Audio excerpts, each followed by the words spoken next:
as you get better in a skill, the problem solving becomes more important because you are able to kind of decompose the skill into different chunks in your mind so that you can do it with less bandwidth.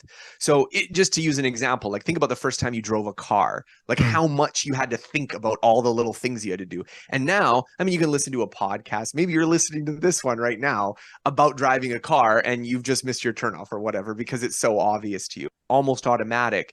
But what it means is that what works best for learning is also going to change depending on where you're at. In the beginning, seeing examples are important because solving the problem is so taxing that you might not realize, oh, all the problems are solved this way.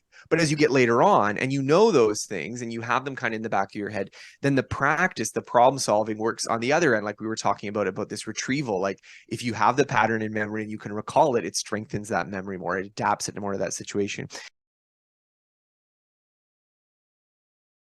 Our motivation to do things comes not just from like, would this be good for us, but also like, am I capable of taking the actions that are necessary? And if you're not capable, the motivation might be low, even if the outcome is very valuable. And this plays into learning in a lot of ways, because if we don't know that we can do something, if we don't think that we can achieve something, then our motivation to pursue it goes down dramatically. And in some ways, this is adaptive. I don't want to say this is like a bug in our software, but where it can be disadvantageous, if there's something you need to do, you can't avoid doing it, and you struggle in the beginning, then getting that motivation off the ground can be really hard. It's about recognizing this feedback loop. Otherwise, you just get in these situations where like, well, yeah, I used to have these hobbies, but then I gave them up because unconsciously at some point you felt stuck, or at some point you felt like, you know what, I can't get better at this, or I can't improve at it. So in some ways, learning how to learn is also about learning how to, enjoy life. The book is organized around these three sections, these three big ideas that influence learning. The first is C.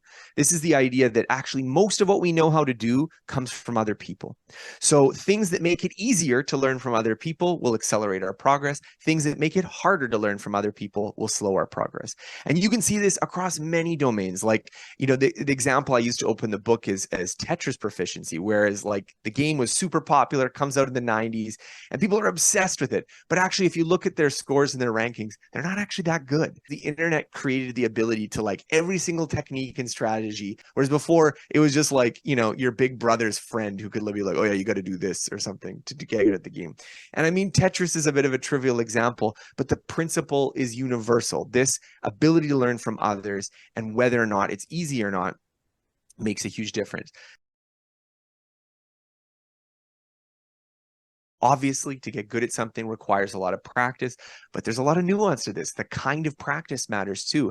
Our brains are effort saving machines, and expending effort is often what's required for learning. And so often what we get involved with this practice is trying to overcome this natural tendency to not use effort. So an example I talk about is like retrieval practice is a big idea. This is the idea that we remember things better when we try to remember them than when we see them right in front of us. Fine tuning the practice is super important. And then the last one, of course, is getting feedback, corrections for our actions, not just a teacher saying do this right, do this way, but also just interacting with the situation we're having. Like realistic practice is so important for gaining proficiency, and something that's often missing when we're starting out learning skills. Joseph Henrich, he's a Harvard anthropologist and economist. His work on cultural evolution, and he makes the argument kind of somewhat provocatively that like there is some experimental evidence that shows that some of the great apes, like chimps and orangutans, when you're dealing with very young children, they actually do better than those children at some kinds of raw problem solving tasks. And he uses these examples to sort of challenge the idea that like what it is that makes humans so great is that we're just so much smarter. And he argues that's not what it is. It's that we are really good social learners. Chimps, despite their problem solving ability, are really bad at learning from other people. It's so ironic. We like to say monkey see, monkey do, but it's not. If we didn't have all our accumulated culture, if we didn't have this imitative ability to like learn from the examples of other people, I mean, people are really inept. This is our real human strength, and how we're able to tweak that makes a big difference. And so one of the themes in mathematics research was this kind of tension between showing people how to do it and letting them solve the problems themselves. It is possible to solve problems without learning how to solve them. Possible to do something to solve the problem and not infer like, well, this is the procedure for solving problems of this type. Part of the issue is that when you're solving a problem, it's very mentally demanding. And that mental bandwidth is devoted to solving the problem and not recognizing what the pattern is for solving it. And there is something analogous here in artistic training, because during the Renaissance, the idea was that you'd go to this studio and they'd get you like, okay, we're going to show you how to paint leaves. And then you're going to paint leaves and you're going to work on that. Now you're going to paint this face. You're going to work on this. And this idea of this like progression from simple elements, copying someone and then working on it. And then as you get better and better, you're like developing your own ability and you're developing these sort of more sophisticated creative talents. These principles that, you know, are in such wildly different domains still apply. If you enjoy this podcast, please make sure to subscribe.